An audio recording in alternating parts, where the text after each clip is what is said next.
Praise the Lord. இந்த தமிழகத்துக்கு ஒரு பெரிய காவலாய் அவர் ஒரு காரியத்தை மக்களே உங்களுக்கு சொல்லுகிறேன் அவர் முதல்வர் மாத்திரம் அல்ல, தமிழகத்தை நிரந்தரமாய் ஆள போகிற ஒரு மாபெரும் முதல்வராய், அவருக்கு சின்ன வயது, இன்னும் எத்தனையோ ஆண்டுகளாய் ஆள போகிறார். அதற்கு நாங்கள் கிறிஸ்தவர்களாய் எல்லா கூட்டமைப்பும் வந்திருக்கிறோம். இந்த மாதிரி நிறைய இன்ட்ரெஸ்டிங்கான கதைகள்லாம் பைபிள்ல இருக்கு, படிக்காதவங்க படிச்சு பாருங்க. அந்த குறிப்பிட்ட கதை யாரை பத்தின கதைன்னு நான் சொல்லி தெரிய வேண்டிய அவசியம் இல்லைன்னு நினைக்கிறேன். தமிழகத்தில் இருக்கக்கூடிய தீய சக்திகள் அத்தனையும் மாற்றி நாங்கள் கிறிஸ்தவர்கள் 234 தொகுதியிலும் இந்திய ஊழியர் ஐக்கியம், கிறிஸ்தவ ஊழியர் ஐக்கியம் என்ற ஒரு மாபெரும் இயக்கத்தை நடத்தி கொண்டிருக்கிறோம். நாங்கள் உங்களுக்கு தோளுக்கு தோளாய் நிற்போம். We will be with you. We will be with you in all means. எல்லா நேரங்களிலும் நாங்கள் நிற்கும்படியாய் வந்திருக்கிறோம். மக்களுக்கு எம்ஜிஆர்னா ரொம்ப பிடிக்கும், தமிழக மக்களுக்கு எம்ஜிஆர்னா ரொம்ப பிடிக்கும், தமிழக மக்களுக்கு ஜெயலலிதா அம்மானா ரொம்ப பிடிக்கும். ஆனா இப்போ தமிழக மக்களுக்கு தளபதி விஜய் என்றால் எல்லா மக்களுக்கும் ரொம்ப ரொம்ப பிடிக்கும். எங்களுக்கே உங்களுக்கு ரொம்ப பிடிக்கும், எங்களுக்கே ரொம்ப பிடிக்கும். ஸ்ட்ரென்த்தை பத்தி சொல்றதுக்கு பைபிள்ல நிறைய கதைகள் இருக்கு, அதை படிக்காதவங்க படிச்சு பாருங்க. ஒரு சில கோரிக்கைகள் இந்த அன்பு தளபதி விஜய் அவர்கள் மூலியமாய், புரட்சி தளபதி விஜய் மூலியமாய் அந்த கோரிக்கைகளை நிச்சயமாய் நிறைவேற்றுவார். நீங்கள் முதல்வராய் வருகிற 2026 வருஷத்திலே இந்த தமிழகத்தை ஆள்வீர்கள், அது நிச்சயமாய் நடக்கும். கண்டிப்பா ஒரு ஒளி ஒன்று பிறக்கும், அந்த ஒளி நம்மளை வழி நடத்தும். மதச்சார்பற்ற சமூக நீதி கொள்கைகள்னு பேரு வச்சதே இந்த உறுதினாலதான். இது ஒரு அன்பான தருணம், அழகான தருணம். அன்பும் கருணையும் தானே எல்லாத்துக்குமே அடிப்படை.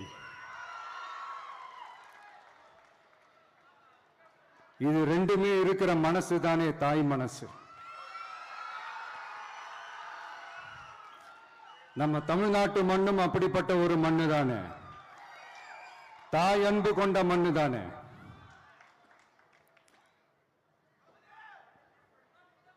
ஒரு தாய்க்கு எல்லா பிள்ளைகளும் ஒண்ணு தானே. அதனால பொங்கல், தீபாவளி, ரம்ஜான், கிறிஸ்துமஸ்னு இந்த மாதிரி எல்லா பண்டிகைகளும் எல்லாரும் சந்தோஷமா ஷேர் பண்ணிக்க கூடிய ஒரு ஊரு தானே நம்ம ஊரு. இங்க வாழ்க்கை முறையும் வழிபாட்டு முறையும் வேறு வேறுனாலும் நாம் எல்லாருமே சகோதரர்கள் தானே. அதனாலதான் நம்ம அரசியலுக்கு வந்ததுக்கு அப்புறம் கடவுள் நம்பிக்கை உண்டுன்னு அறிவிச்சது ஏன் தெரியுமா? உண்மையான நம்பிக்கை தான் நல்லிணக்கத்தை விதைக்கும், மற்றவங்களோட நம்பிக்கையை மதிக்க சொல்லி தரும்.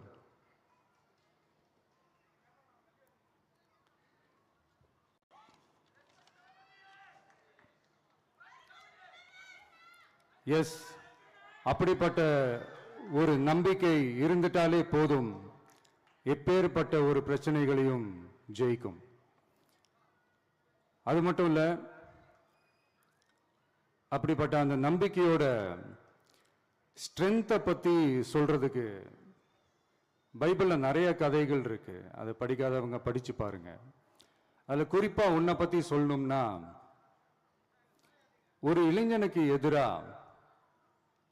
தன்னோட சொந்த சகோதரர்களே பொறாமைப்பட்டு அவனை பாழும் கிணத்தில் தள்ளிவிட்டு அதுக்கப்புறம் அவர் எப்படி மீண்டு வந்து அந்த நாட்டுக்கே அரசனாகி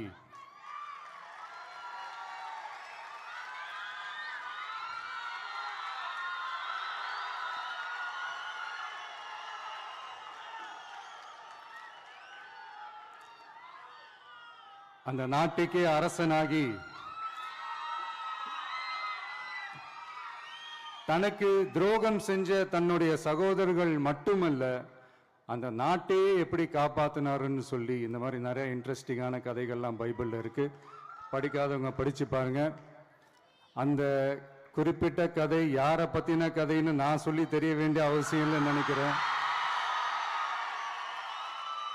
அது உங்க எல்லாருக்குமே நல்லா தெரியும்.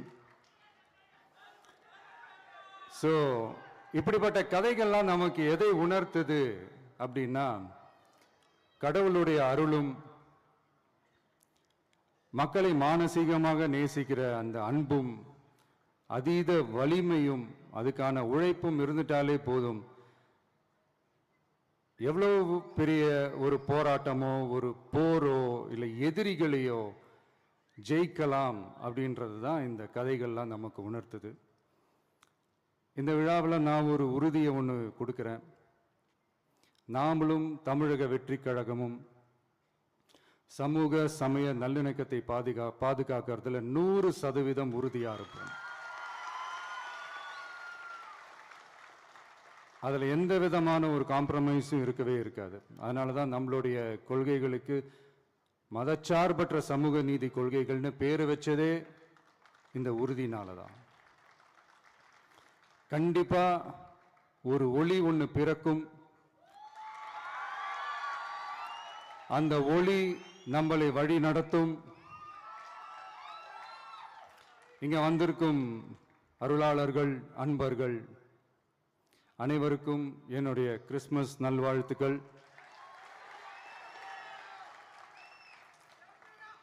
அனைத்து புகழும் எல்லாம் வல்ல இறைவனுக்கே. Praise the Lord.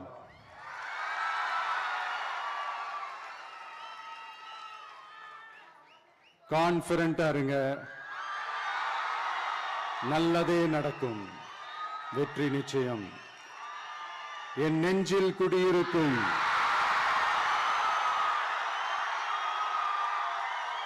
உங்கள் அனைவருக்கும், என்னுடைய தோழர்கள், தோழிகள், இந்த கிறிஸ்துமஸ் ஃபங்க்ஷனுக்கு வந்திருக்கிற மேடையில் அமர்ந்திருக்கும் என்னுடைய எல்லா சீஃப் கெஸ்டுகளுக்கும் எங்க ரிக்வெஸ்டை ஏத்துக்கிட்டு நீங்க இந்த ஃபங்க்ஷனுக்கு வந்து கலந்துக்கிட்டதுக்கு ரொம்ப ரொம்ப ரொம்ப நன்றி. தேங்க்யூ. எல்லாரும் இருந்து சாப்பிட்டு போங்க. Thank you so much. உண்மையை சொல்லுகிறோம், இந்த 2026 வருஷத்துல நீங்கள் முதல்வராய் வருவீர்கள். இது தீர்க்கதரிசனமான வார்த்தை. தேவன் உங்களை ஆசீர்வதிப்பார். இந்த தமிழகத்துக்கு ஒரு பெரிய காவலாய் அவர் ஒரு காரியத்தை மக்களே உங்களுக்கு சொல்லுகிறேன், மக்களே உங்களுக்கு சொல்லுகிறேன். அவர் முதல்வர் மாத்திரம் அல்ல, தமிழகத்தை நிரந்தரமாய் ஆள போகிற ஒரு மாபெரும் முதல்வராய். அவருக்கு சின்ன வயது, இன்னும் எத்தனையோ ஆண்டுகளாய் ஆள போகிறார். அதற்கு நாங்கள் கிறிஸ்தவர்களாய் எல்லா கூட்டமைப்பும் வந்திருக்கிறோம். இன்னும் நிறைய கூட்டமைப்புகளை உங்கள் பக்கம் கொண்டு வரும். ஏன் தெரியுமா? நீங்க ஆள பிறந்தவர்கள், நீங்க ஆள போறீங்க, நிச்சயமாய் ஆள்வீர்கள் என்று மனதார வாழ்த்துகிறேன். இந்த இயேசுவின் பிறப்பில் ஒரு நல்ல செய்தி பைபிள்ல லூக்கா 2ஆம் அதிகாரம் 10வது வசனத்துல நாங்கள் வாசிக்கிறோம். தேவதூதன் வந்து சொல்லுகிறான், இதோ எல்லா ஜனத்திற்கும் மிகுந்த சந்தோஷத்தை உண்டாக்குற ஒரு நல்ல செய்தி. எப்படி எப்படி? கிறிஸ்தவர்களுக்கு மாத்திரம் அல்ல, எல்லாருக்கும், சமத்துவ மக்கள் எல்லாருக்கும் ஒரு நல்ல செய்தி. பொதுவா குடுகுடுப்புக்காரர் வருவான் வீட்டுக்கு, அவர் வந்து சொல்லுவாரு, நல்ல காலம் பிறகுது, நல்ல காலம் பிறகுது. ஆனா அவருக்கே நல்ல காலம் பிறக்கல. ஆனா அவர் சொல்றார், நல்ல காலம் பிறகுது, நல்ல காலம் பிறகுது. ஆனால் இன்னைக்கு ஒரு நல்ல சந்தோஷமான செய்தியை சொல்றேன். இந்த பூமியிலே விசேஷமாய் தமிழகத்தில் இருக்கக்கூடிய தீய சக்திகளை மாற்றி, தமிழகத்தில் இருக்கக்கூடிய தீய சக்திகள் அத்தனையும் மாற்றி ஒரு பெரிய சமாதானத்தை, இந்த தமிழகம் காணக்கூடாத ஒரு சமாதானத்தை எல்லாரும் சொன்னாங்க. என்ன ஒரு ஒழுக்கம் ஐயா! தலைவர்கள் நீங்க கீழே உட்கார்ந்து இருக்கிறீங்க, எங்களை கனப்படுத்தி இருக்கிறீங்க. அது ரொம்ப எங்களுக்கு அப்படியே பூரிப்பா இருக்கிறது. நாங்க நினைத்தோம், ஐயோ எங்க புஸ்தி ஆனந்தையா கீழே போறாரு, எங்கள் அன்பு அண்ணன் அருமையான செங்கோட்டையன் அண்ணன் அவர்கள் கீழே போறாரு, எங்க ஆதவ அர்ஜுன் அண்ணன் கீழே போனாரு, எங்க ஐயா கீழே இருக்கிறாங்களே அப்படி சொல்லி நாங்கள் பிரமித்து போனோம். அந்த அளவுக்கு ஒரு கட்டுப்பாடோடு இந்த கூட்டத்தை மாத்திரமல்ல தமிழகத்தையும் கட்டுப்பாடோடு நடத்தக்கூடிய எங்கள் புரட்சி தளபதி விஜய் அவர்கள், எங்கள் அன்பான அண்ணன் செங்கோட்டையன் அண்ணன் அவர்கள் அழகாய் பெயர் வைத்தீர்கள். புரட்சி தலைவரை போல புரட்சி தளபதி வந்துவிட்டார். மக்களுக்கு எம்ஜிஆர்னா ரொம்ப பிடிக்கும், தமிழக மக்களுக்கு எம்ஜிஆர்னா ரொம்ப பிடிக்கும், தமிழக மக்களுக்கு ஜெயலலிதா அம்மானா ரொம்ப பிடிக்கும். ஆனா இப்போ தமிழக மக்களுக்கு தளபதி விஜய் என்றால் எல்லா மக்களுக்கும் ரொம்ப ரொம்ப பிடிக்கும். எங்களுக்கே உங்களுக்கு ரொம்ப பிடிக்கும், எங்களுக்கே ரொம்ப பிடிக்கும். நான் அப்படியே பிரமித்து போனேன். நாங்க எங்களுக்கு ரொம்ப கிள்ளி பார்க்குறேன், நாங்க இங்கதான் இருக்கிறோமா அப்படின்னு. நீங்க அவ்வளவு அழகா நடந்து வரீங்க, நீங்க உங்களை பார்க்கிறேன், உங்க கூட பேசுறேன், இதுவே எங்களுக்கு சந்தோஷம் தான். இந்த தொண்டர்கள் இங்க உட்கார்ந்து இருக்கிற தொண்டர்களுக்கு உங்களை பார்ப்பதிலும் உங்களுக்கு ஓட்டு போடுவதிலும் அவர்களுக்கு மிகுந்த சந்தோஷம். நிச்சயமாய் ஒரு பெரிய மெஜாரிட்டியோடு 200 தொகுதிக்கு மேலான தொகுதியை கைப்பற்றுவீர்கள் என்று சொல்லி எம்பெருமான் ஆண்டவராக இயேசுவின் நாமத்தினாலே எங்கள் தளபதி புரட்சி தளபதி விஜய் அவர்களை வாழ்த்துகிறேன், ஆசீர்வதிக்கிறேன். கர்த்தர் உங்களை